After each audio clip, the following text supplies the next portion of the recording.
Hello everyone, Old School from WhatTheBuck.net coming live from One Buck Place.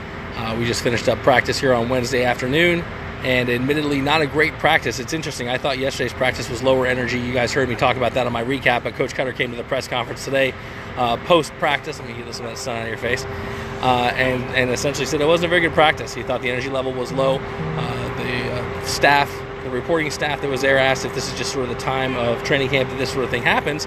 And it really is, and Coach Koetter said that, but he also was quick to point out that that's just an excuse anyway, and it doesn't matter. This is going to be the time of training camp. You still got to get your practice in, got to get your reps in. So generally speaking, from a review perspective, there are a couple things I thought popped. I tweeted pretty aggressively today.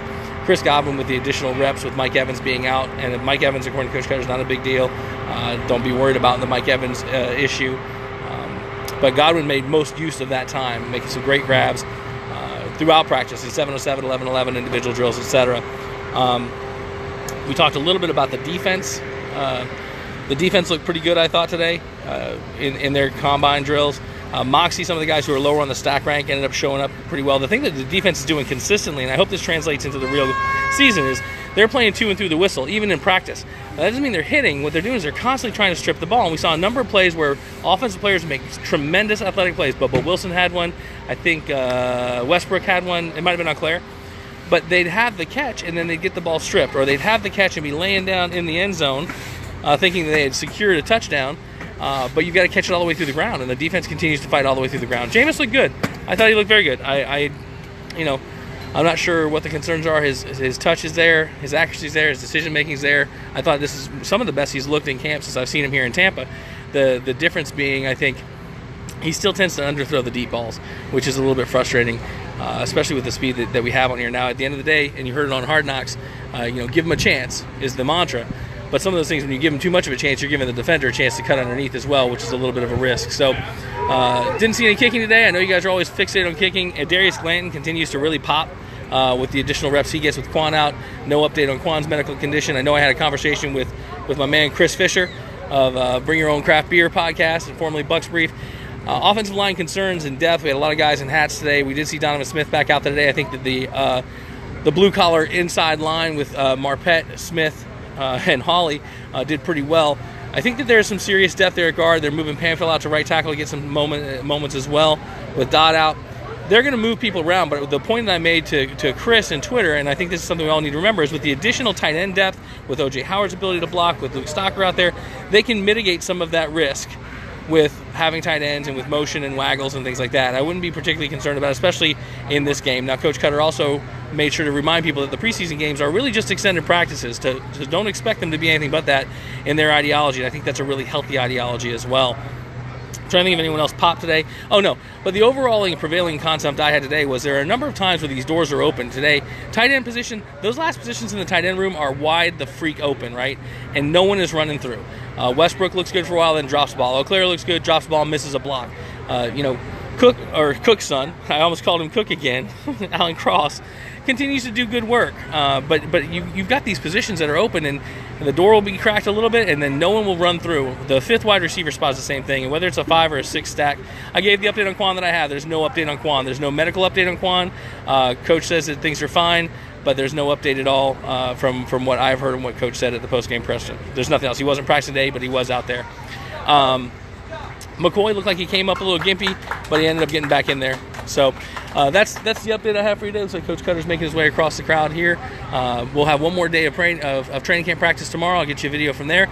Thursday night, we got a huge podcast. We got the commish from the stick carriers from Bucs Uncensored coming on with me. We got Keith Larson from the Buckaholics. We're going to make some announcements of the first tailgate of the year and about the fan base. Oh, Justin Evans. Yeah, thank you for reminding me. I thought Justin Evans looked good in return, but Justin Evans continues to show liabilities in coverage, which is one of the concerns coming out of the draft.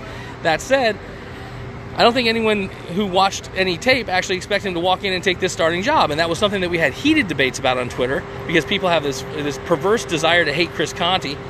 Chris Conte is playing well. Every coach on the team has said that. Conte and Tandy are your starting safeties right now. They continue to work Evans and Wilcox in as available and as possible, and as they continue to improve at their craft, they'll get opportunities. They want to shuttle people. They don't want to have people in there all the time. They want people fresh. But Justin Evans is still struggling learning the game at that level. I think he's also going to struggle in tackling. We haven't seen any of that here in practice. We got to see how it looks in the game.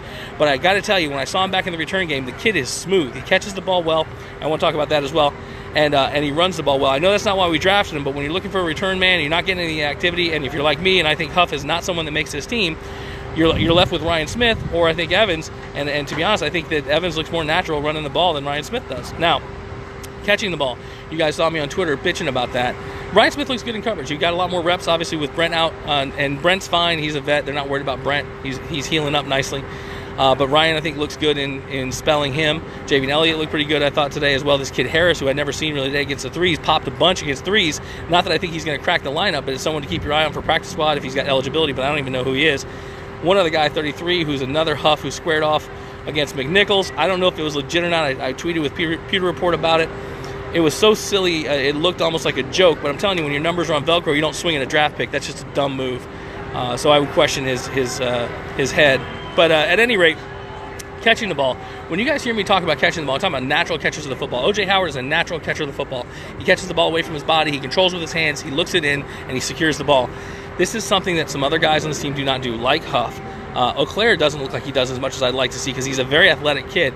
But Brate, you see, Pewter Report did a great job covering Brate today. Brate had a great practice. Brate is a hell of a tight end, and he showed it once again with what he could do at practice today. It is going to be a very interesting setup when you have Brate and Howard on the field at the same time, because a team that thinks that Howard's going to be the blocking tight end and dedicate someone to try and swallow him up is going to lose, because he's going to get off that block and get out into the coverage and really hurt people this year. So at any rate, there's a report from today. I'll get this up into the podcast feed. We'll see you guys back tomorrow. Again, Thursday night, 9 o'clock. Tune in, whatthebuck.net. Listen live. Be a lot of cool announcements. We'll see you there. Go Bucs.